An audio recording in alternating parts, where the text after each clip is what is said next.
नमस्कार, मैं सतेंद्र कुमार और आज बात करेंगे हम किसान नेता चौधरी राकेश टिकैत के बारे में। पिछले दिनों आपने देखा होगा यूट्यूब के कई चैनलों पर और सोशल मीडिया पर कि किसान नेता चौधरी राकेश टिकैत की एक वीडियो वायरल हो रही है जिसमें उनकी पगड़ी उछाली जा रही है। और उसके बाद आपने यह भी देखा होगा कि कई तरह के उन पर विवादित बयान भी दिए जा रहे हैं। आखिर पूरा मामला क्या है, आज हम बात करेंगे और यह भी बताएंगे आपको कि चौधरी राकेश टिकैत पश्चिमी उत्तर प्रदेश और देश के तमाम क्षेत्रों में उनकी क्या ख्याति है एक किसान नेता होने के कारण। तो आपको बता दें कि मुजफ्फरनगर में पहलगाम हमले को लेकर जन आक्रोश रैली कुछ संगठनों द्वारा निकालने का कार्यक्रम प्रस्तावित था, जिसमें पर्याप्त पुलिस बल मौजूद नहीं थी। कुछ लोगों द्वारा वहां पर उस कार्यक्रम में शामिल होने के लिए चौधरी राकेश टिकैत पहुंचे थे और कुछ लोगों द्वारा वहां पर हुटिंग किया गया और राकेश टिकैत की पगड़ी उछाली गई। यह भी खबरें आ रही है कि एक दो डंडे उनके सर पर लगे भी थे, लेकिन जब तक राकेश टिकैत का बयान नहीं आता है इस पर, तब तक कुछ भी कहना गलत होगा। लेकिन ये मामला आखिर उनकी पगड़ी उछालने की बात पर क्यों आई? कुछ दिन पहले उनके भाई हैं नरेश टिकैत, जो कई बड़े पंचायतों के प्रमुख हैं और किसानों के बहुत बड़े नेता हैं, उन्होंने एक बयान में कहा था कि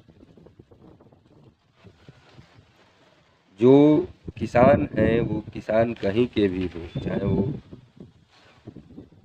भारतीय किसान हो या कहीं भी किसान हो, उनको पानी रोकना सही नहीं होगा।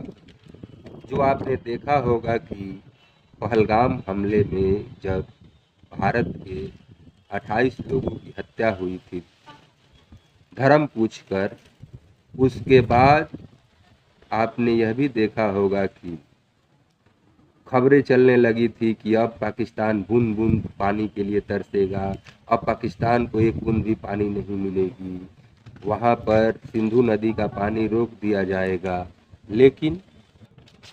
लेकिन जब विशेषज्ञों की बात चलने लगी तो ये बताया गया कि अगर सिंधु नदी की पानी रोकना है तो अगर पर्याप्त सरकार पैसा खर्च करेगी तो पानी रोकने में 20 साल लग जाए। लेकिन मीडिया में देख रहे हैं खबरें किस तरह की चलाई जा रही।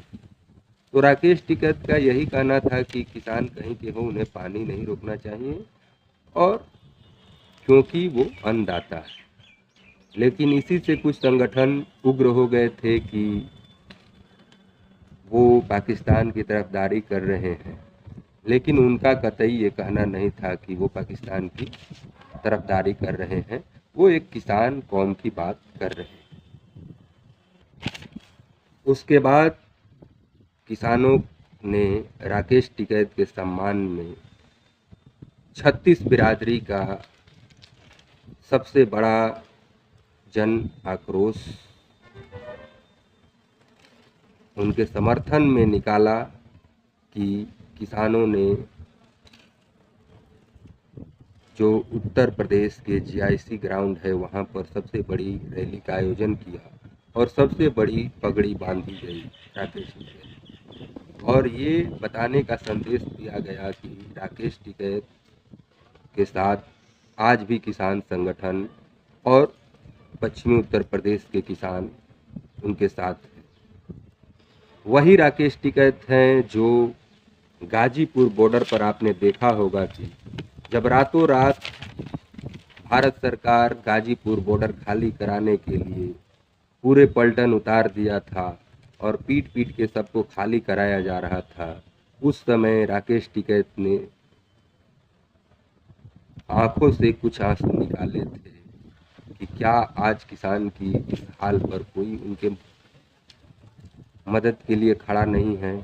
तब आपने देखा होगा कि हिंदुस्तान के तमाम राज्यों से किसानों ने गाजीपुर बॉर्डर पर कूच किया और इतने किसान पहुंचे और उसके बाद कितने दिन धरना प्रदर्शन चला। हालांकि 700 से अधिक किसानों ने जान गंवाई, लेकिन मोदी सरकार को 3 कृषि कानून जो काले कानून थे उसे वापस लेना पड़ा। वही राकेश टिकैत जिनकी पगड़ी उछाली गई। हालांकि उन्होंने यह भी कहा कि जो नए नए हिंदू बने हैं वही लोग इस तरह का कार्य कर रहे हैं और सरकार इस पर कोई रोक प्रतिबंध नहीं लगा रही। दूसरी बात कि आपको बता दें कि जो भी सरकार के ऊपर सवाल उठाता है, चाहे लोक गायिका नेहा सिंह राठौर हो, चाहे मद्रिका काकोरी हो जो प्रोफेसर लखनऊ यूनिवर्सिटी की हैं, उन्होंने एक ट्वीट कर दिया तो उन पर FIR हो गया। सवाल अगर सरकार से आप पूछते हैं तो आप देशद्रोही कैसे हो जाएंगे, लेकिन सरकार यह नहीं बताएगी कि पिछले 3 सालों से सेना में भर्ती क्यों नहीं की है। सरकार यह नहीं बताएगी कि 12 दिन हो गया अभी तक पहलगाम हमले में कोई कार्रवाई क्यों नहीं कर रही है। सरकार आज तक एक भी प्रेस कॉन्फ्रेंस 12 दिनों में नहीं की कि आखिर उन पीड़ित परिवार को कुछ मदद कर रही है या नहीं कर रही है। तो तमाम तरह के अगर आप कोई सवाल पूछते हैं सेना संबंधित, किसानों के संबंधित, नौजवानों के संबंधित, सरकार के किसी योजना पर सवाल उठाते हैं तो आप पर कार्रवाई की जाए, तो कब तक कोई खामोश रहेगा। तो आज इतना ही। नमस्कार।